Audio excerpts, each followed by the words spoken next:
Welcome back, unless this is your first time listening, to episode 3 of the BS Buddies podcast. I am your host, Joe, and Ian's your other host.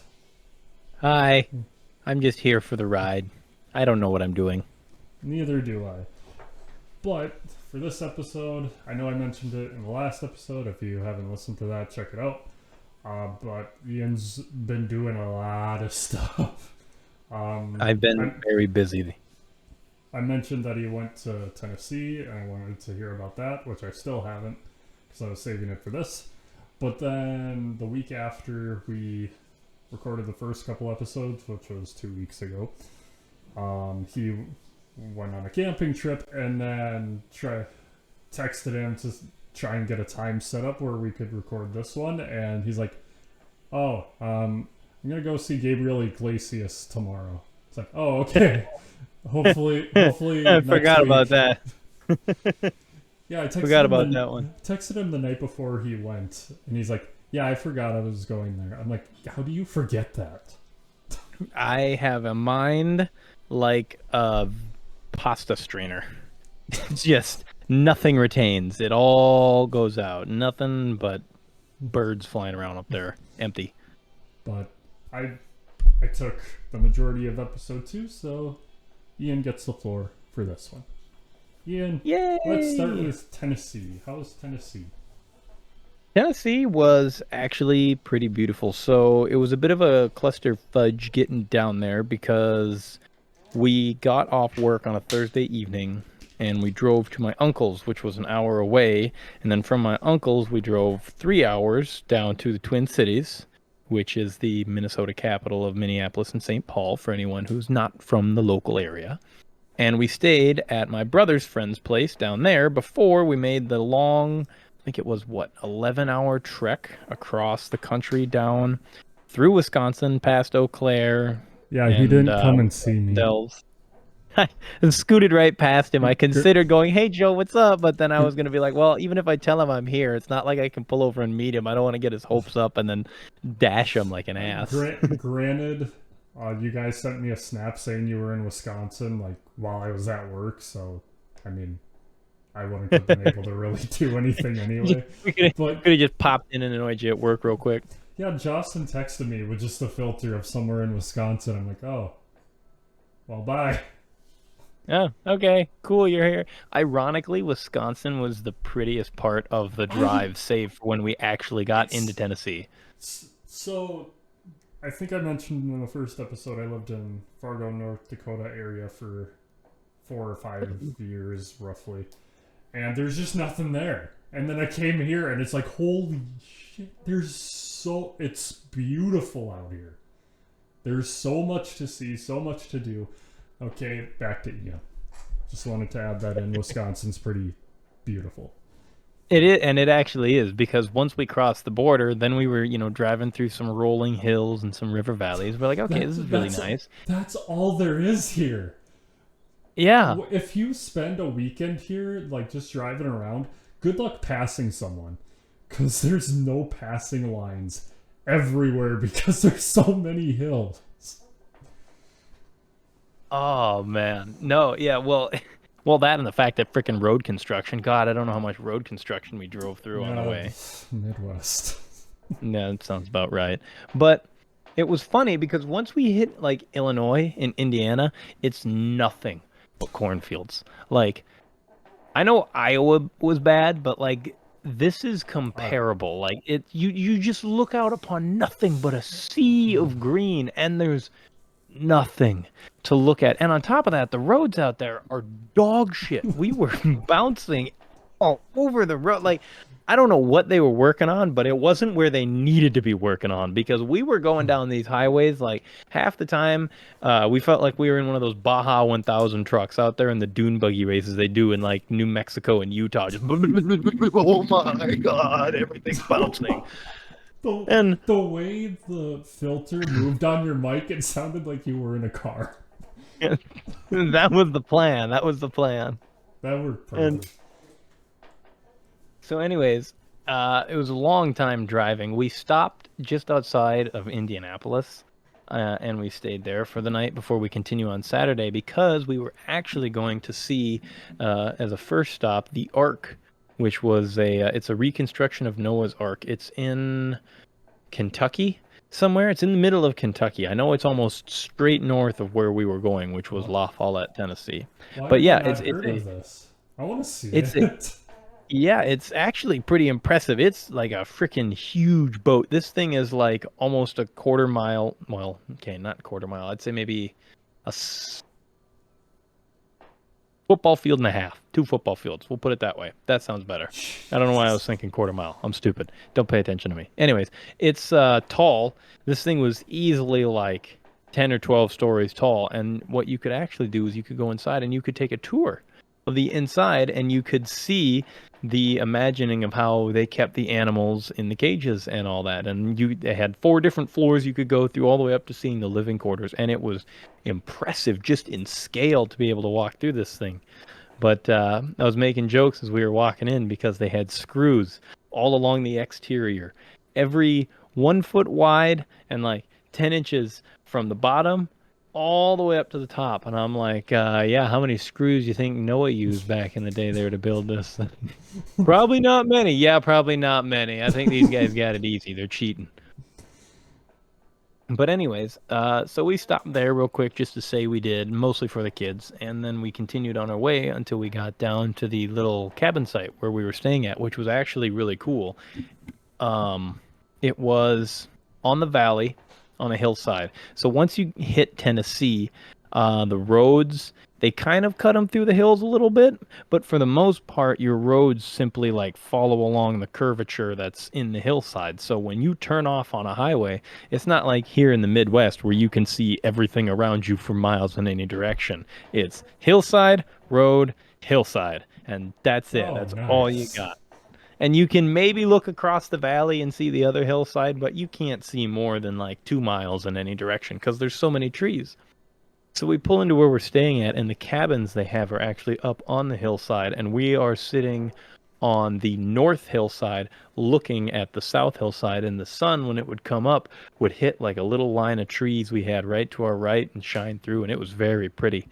Um, we're at the Smoky Mountains is what they're called, and it's kind of cool because in the early morning, before the dew has all faded away with the sun, it hangs above the trees like a fog. It looks spooky as shit. It looks like some zombies that might come after you. But no, the camp was really great. We got all the machines, side by sides and all that unloaded. We got settled in, had a fire and all that. And actually, one of the first nights we were out there, we looked up and we could see that Starlink that Elon Musk Oh, or whatever put up.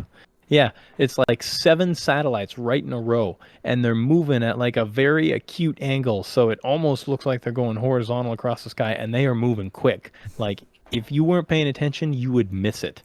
And we looked up, and yeah, sure, there was like 5 of them in a line zooming across the sky, and I kind of managed to get 2 half blurry pictures of it with the night mode on my phone camera, but you can't see much. But it was cool to see that at least. yeah. This past Saturday, I had to go into work at 5 a.m. and get outside, and I just look up and I'm like, holy shit, I can see all the stars. It's so clear. Man, I miss this. Oh yeah, yeah, there was some clear nights out there for sure. And then the next day we started to hit the trails, which that was interesting. We did not know what we were gonna find.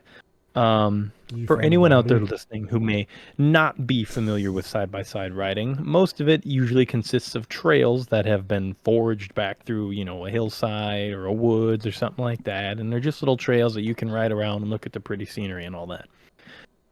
Here in the Midwest, our trails are typically just dirt paths. You have the occasional mud hole and maybe a big hill once in a while that you get to climb and go, ooh, that was fun. Out in Tennessee, the soil is clay and it holds on to water. And so there are mud holes every 10 feet.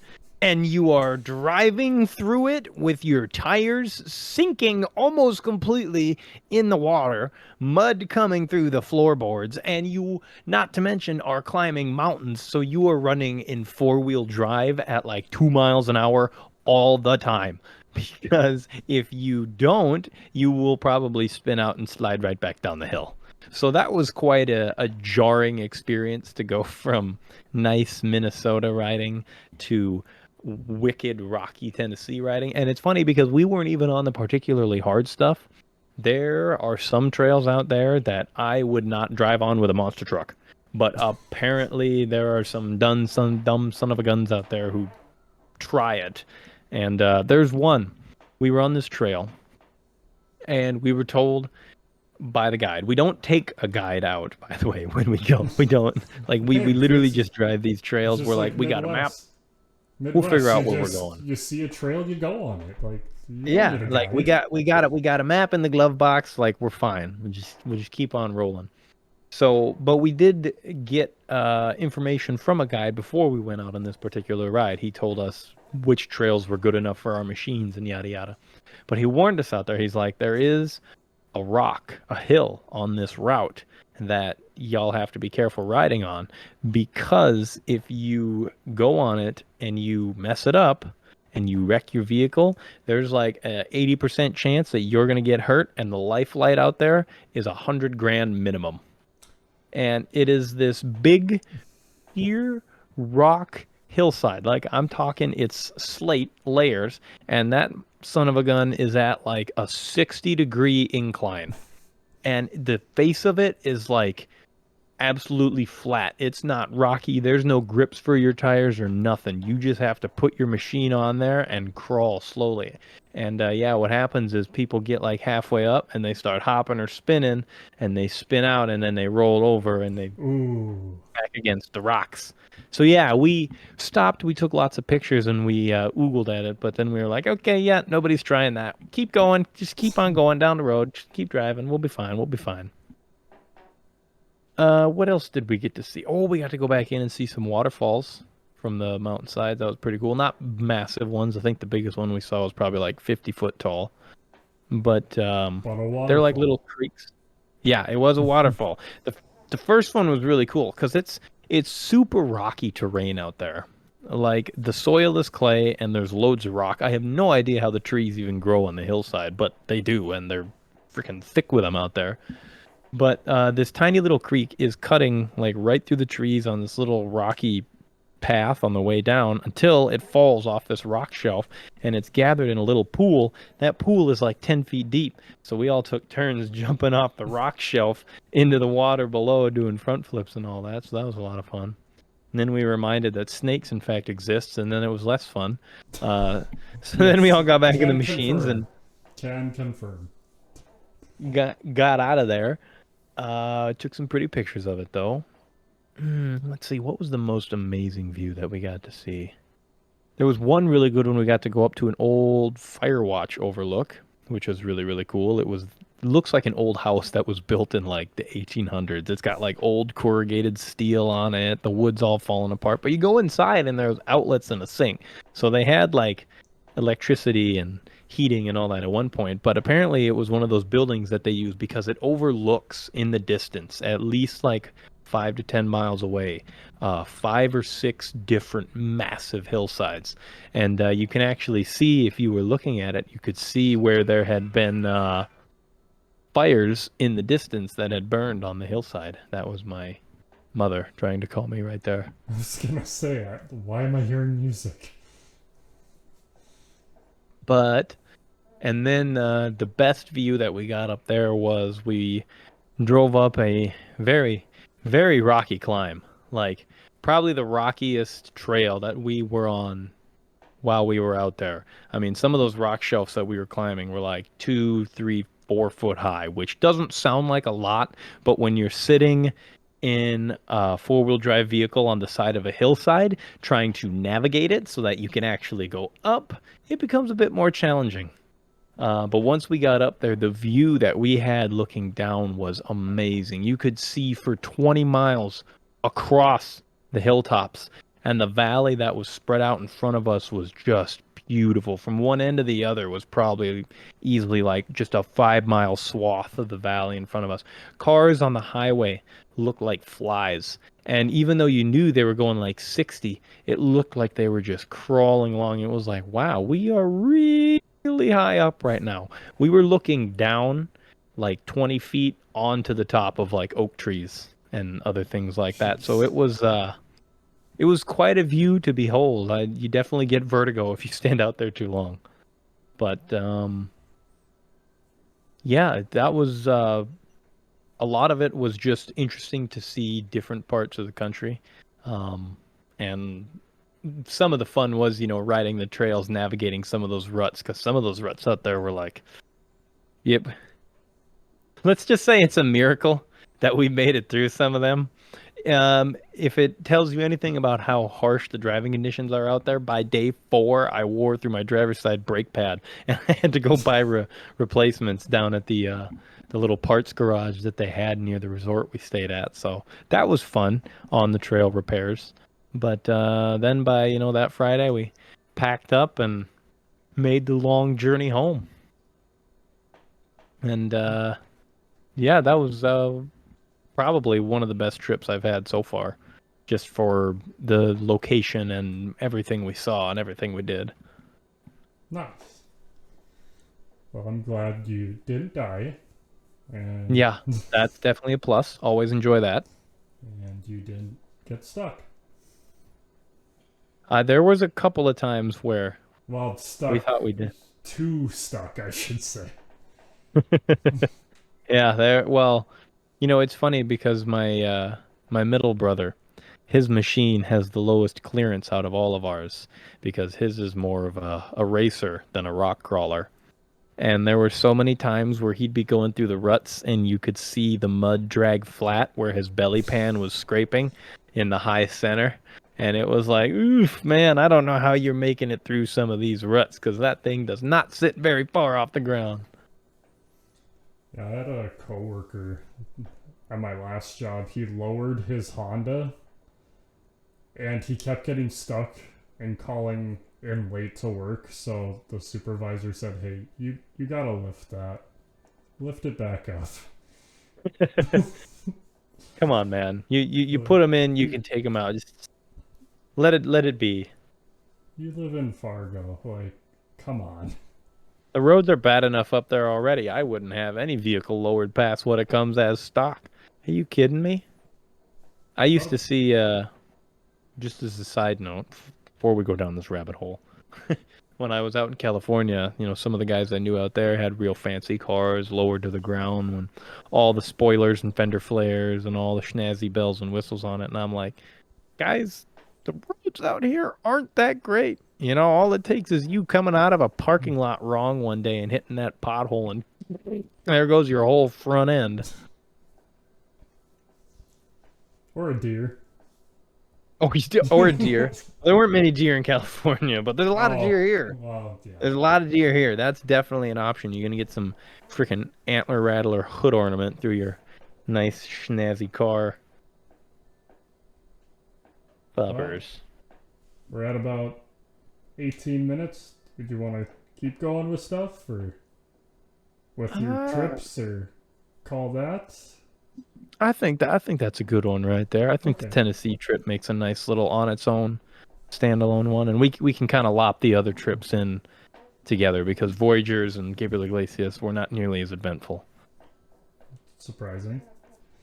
Well, I mean And they were eventful, but well, they yeah. didn't contain the same level that I could stretch out like the Tennessee trip did.